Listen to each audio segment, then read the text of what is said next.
Welcome to Megha world. ఒకరోజు ఉద్యానవనంలోకి విహారానికి వెళ్లారు ముగ్గురు రాజకుమార్తెలు. ప్రకృతి సౌందర్యాన్ని చూసి మురిసిపోయిన వారు అయ్యో ఎంత అందంగా ఉంది ఈ తోట. సీతాకోక చిలుకలు చాలా బాగున్నాయి. ఉంది ప్రకృతి అనుకుంటూ సంతోషంగా తిరగసాగారు. ఇంతలో వారికి ఒక సందేహం వచ్చింది. అదేంటంటే తమలో ఎవరి చేతులు బాగా అందంగా ఉంటాయి అని. నా చేతులే చాలా అందంగా ఉన్నాయి. లేదు, నా చేతులే మీ అందరిలో అందంగా ఉన్నాయి. కాదు, నా చేతులే అని ఒక అమ్మాయి అంటే, మరో అమ్మాయి కూడా మీ ఇద్దరికంటే నా చేతులే బాగున్నాయని అంది. అలాగే మరో అమ్మాయి కూడా. అలా వారిలో వారు వాదించుకోసాగారు. ఇదంతా గమనించిన ఒక దేవకన్య ఒక భిక్షగత్తె వేషం ధరించి వారి వద్దకు వచ్చింది.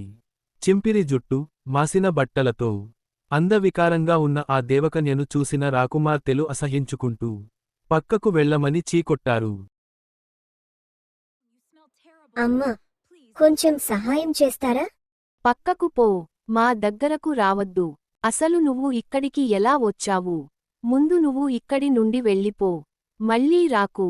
దానికి నొచ్చుకున్న ఆ భిక్షగత్తె అలా నడుచుకుంటూ వెళ్ళిపోయింది. ఎండకారణంగా మాడిపోయిన ముఖంతో ఉన్న ఆ భిక్షగత్తెకు దారిలో గుడిసె కనిపించింది. నాకు తినడానికి ఏమాయన ఉంటే పెట్టండి అమ్మా. రండి అమ్మా, మా దగ్గరికి రండి. ఇదిగో నా దగ్గర ఉన్న అన్నం తినండి. ఒక పేదామె ఆశ్రయం ఇచ్చి అన్నం పెట్టింది. పేదరాలైనప్పటికీ తనకు ఉన్నంతలో కడుపునిండా అన్నం పెట్టినందుకు తృప్తి పొందిన మారువేషంలోని దేవకన్య నీ మంచితనం చూసి నీకు అష్ట ఐశ్వర్యాలు కలుగుగక. ఆమెకు అష్టైశ్వర్యాలను, ఆయురారోగ్యాలను ప్రసాదించింది. అంతే, వెంటనే ఆమె ఆశీర్వదించినట్లుగానే జరిగిపోయింది.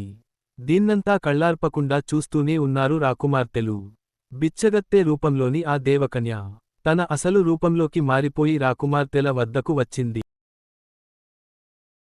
ఇతరులకు సహాయం చేసే చేతులే నిజమైన అందమైన చేతులు. తోటివారికి సహాయపడేందుకు సిద్ధంగా ఉండే చేతులే ఈ లోకంలో అతి సుందరమైన చేతులు అని చెప్పి మాయమైపోయింది. దీంతో బుద్ధి తెచ్చుకున్న రాకుమార్తెలు ఇకమీదట అలా ఉండకూడదని అనుకున్నారు.